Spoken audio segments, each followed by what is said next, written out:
Welcome back mga kasummer! Grabe ang episode natin ngayon mga besh. Parang sasabog ng tensyon sa pagitan ni Lara at Calix. Akala nyo ba'y tapos na ang laro? Nagkakamali kayo.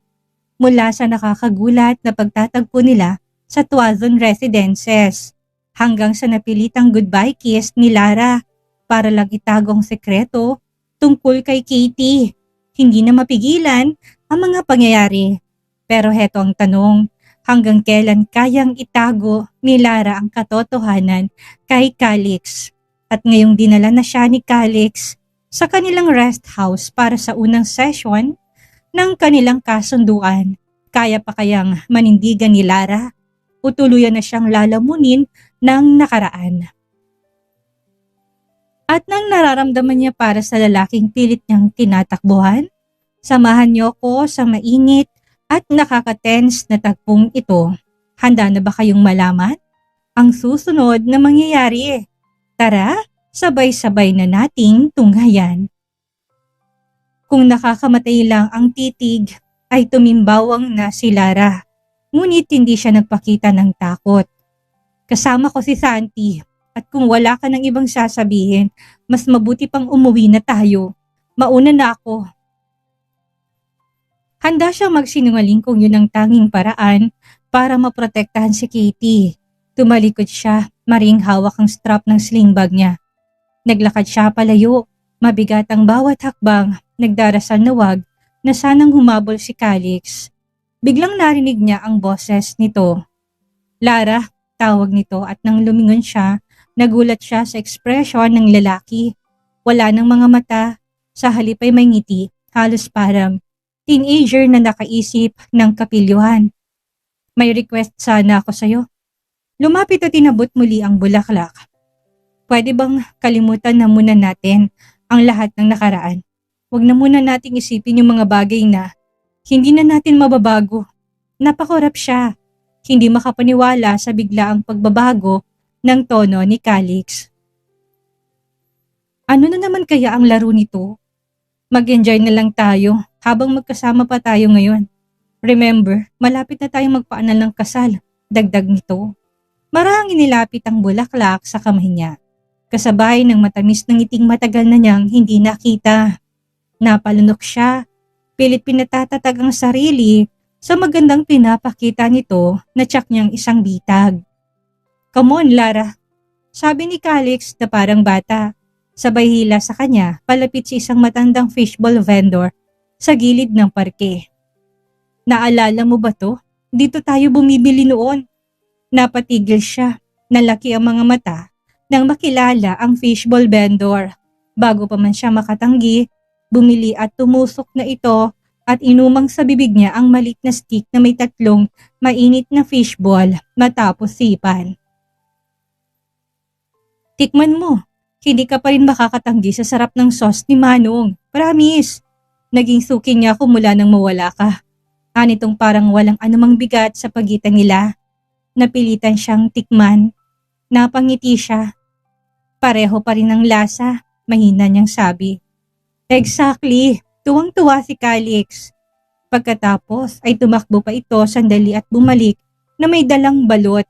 Hawak ang plastik ng suka at asin. Hindi ba't gusto mo din ng balot? Palagi ka nagpapabili kay Jessa kapag lumalabas siya.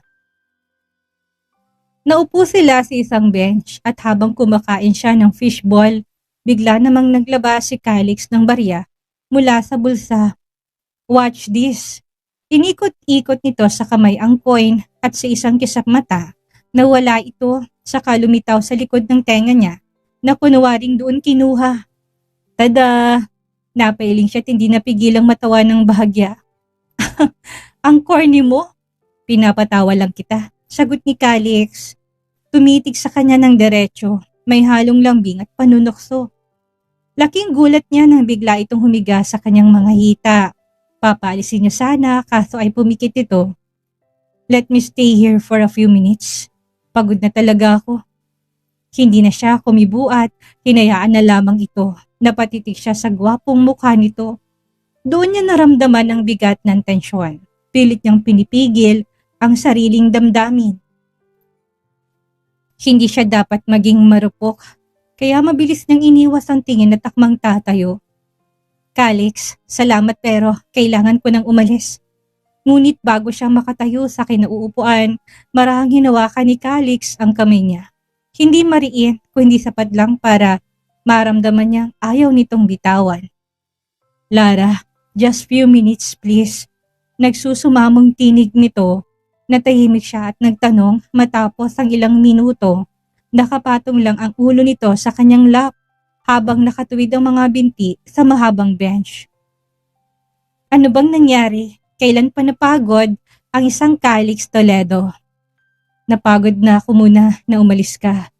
Hindi siya sumagot, nakapikit pa din si Calix. Minsan, gusto ko nalang ibigay sa kanya. Napapagod na akong pigilan ng daddy ko na maagaw ang posisyon bilang CEO, kaso alam ko kung anong mangyayari. Bago ako mamuno, napakadaming projects ang may nakaw at may mga ghost projects pa nga. Bukod doon, gumagamit ng substandard na materyales. Nakita mo kung gaano katataas ang itinayong building ng Megawide. Paano kapag nag-collapse? Madaming inosenteng taong madadamay. Nakikinig lamang siya. Minsan nga iniisip ko kung totoong tatay ko ba siya. Alam mo bang umabot pa sa nagpa-DNA ako para lang malaman kung tatay ko nga ba siya. That time, hiniling kong sanang hindi nga siyang ama ko para may dahilan kung bakit malupit siya sa akin at sa mommy ko. Kaso, lumabas na tatay ko talaga siya. Napakadami ding tao na gustong magnakaw sa kumpanya. Anang binatang naiiling. Gwapo pa din talaga to, kahit naiinis.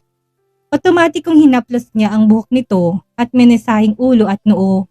Napangiti ito habang ninanamnam ang haplos niya. Kapag pagod ang isang tao, pwede namang magpahinga. Tapos laban ulit. Huwag kang susuko. Come back to me as my assistant. Ani Calix na dumilat at tinapunan siya ng titig na mahirap tanggihan.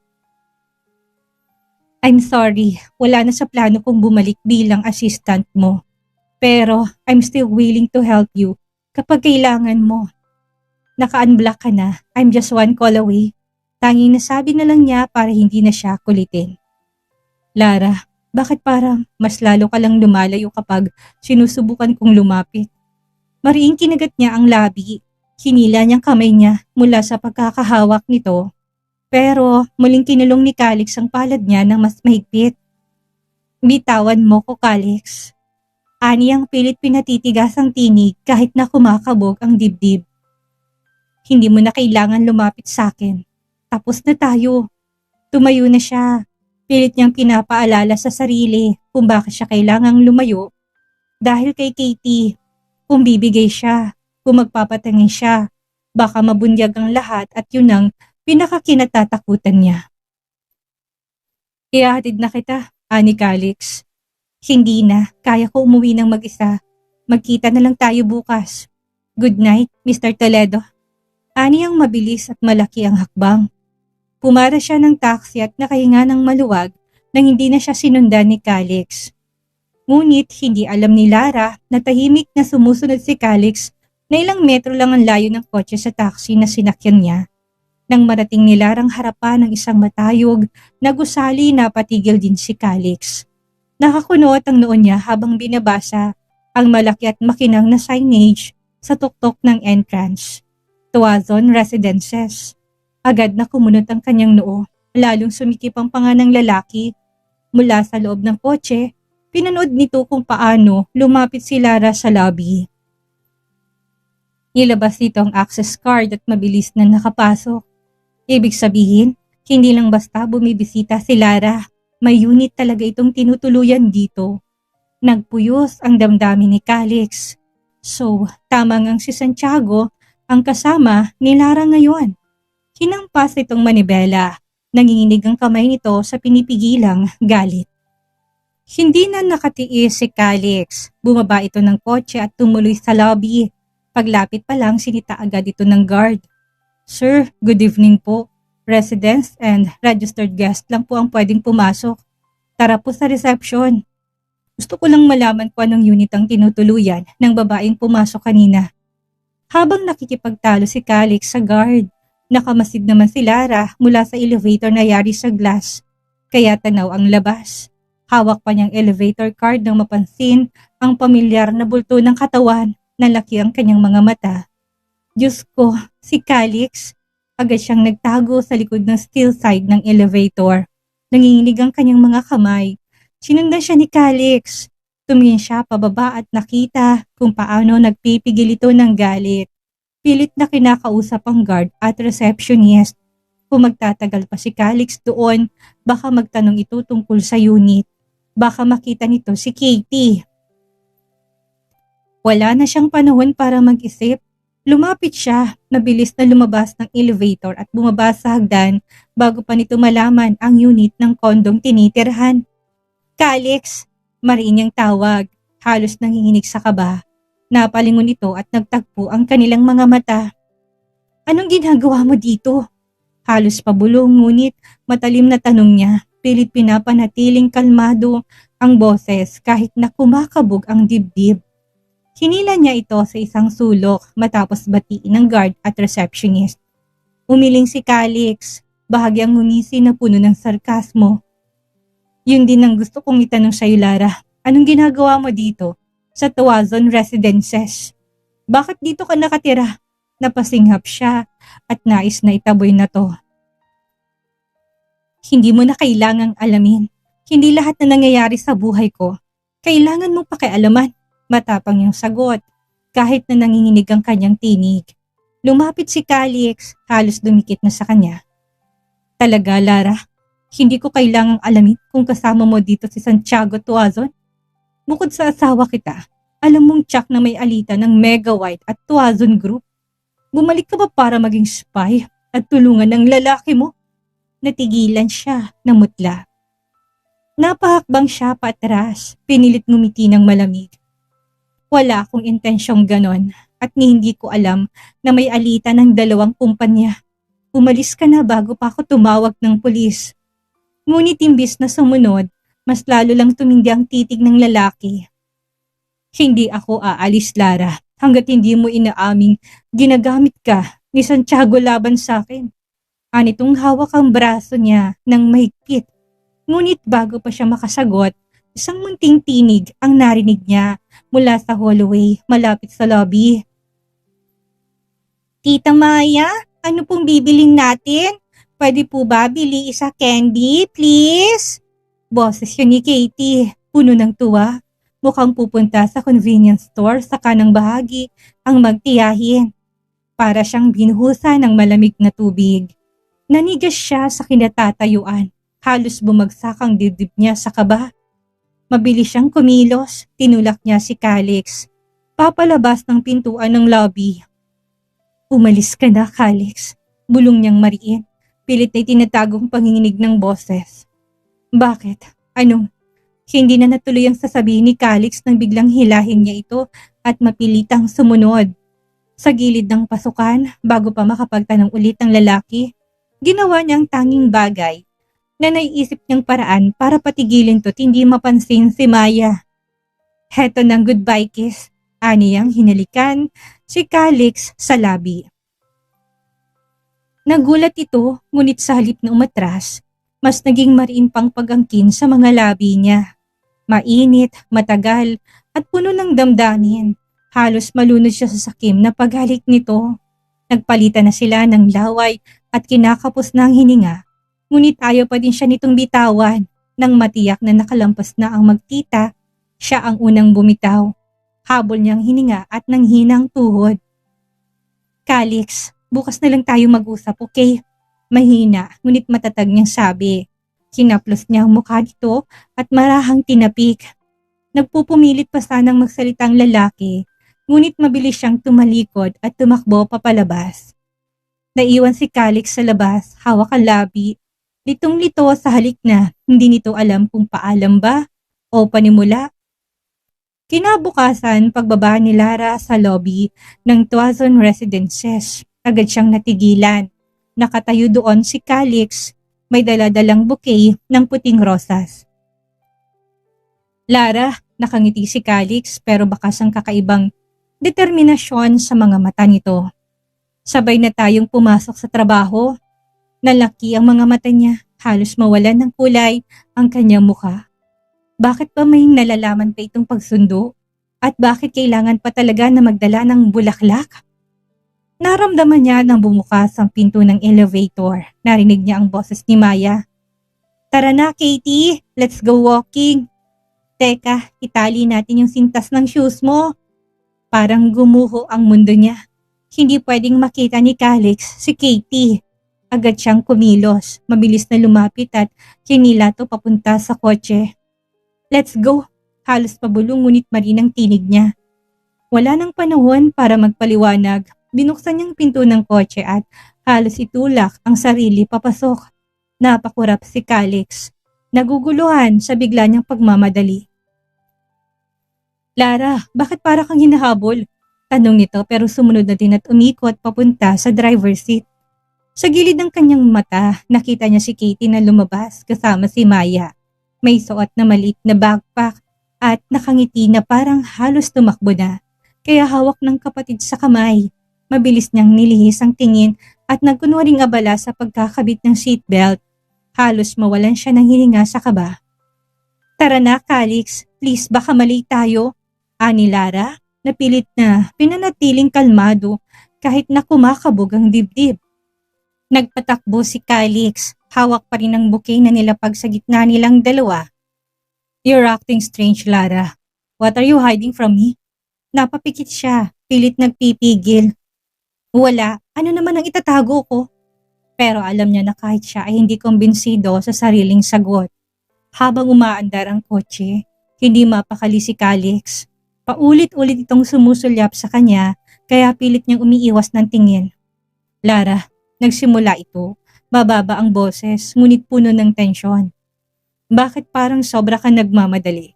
Para bang may ayaw kang makita ko o makakita sa atin sa building ngayon? Mariin siyang napalunok, pilit kinakalmang tono ng boses. Hindi, wala. Huwag kang mag-isip ng kung ano-ano. Umiling si Calix, halatang hindi naniniwala. Bahagyang nagpahinto ang kotse sa traffic light kaya mas lalo nitong naituon ang pansin sa kanya. Tell me the truth, Lara.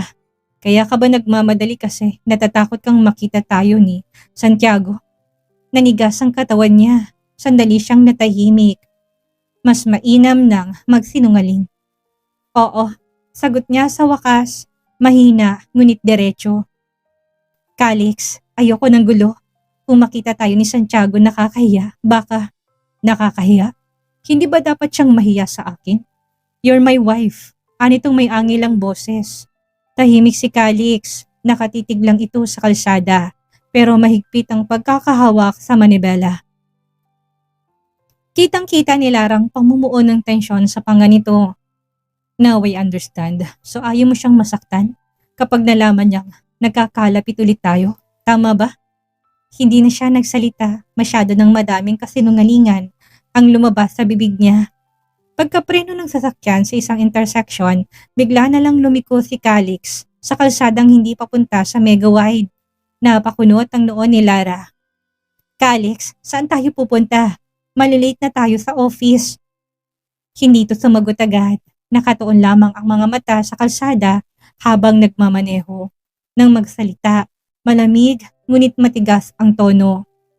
Sa isang lugar kung saan tayong dalawa lang. Hindi pwede. Mabilis niyang tanggi. Masasayang lang ang oras natin. May trabaho pa tayo. Hindi masasayang. Sa tingin ko ba? Ito ang pinakamahalagang oras na dapat nating paglaanan. Bahagya itong tumingin sa kanya.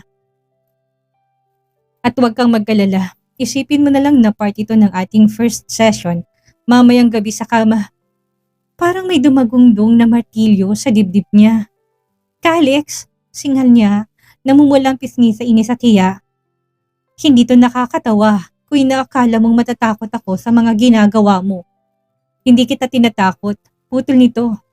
Pinapaalala ko lang na kasal pa rin tayo at hanggat hindi mo tinutupad ang usapan natin, wala kang kawala sa akin. Napatigil siya. Kumuyom ang palad habang nakatingin sa labas ng bintana. Gusto niyang sumigaw. Gusto niyang ipamukha dito na may mas malaking dahilan kung bakit siya lumalayo.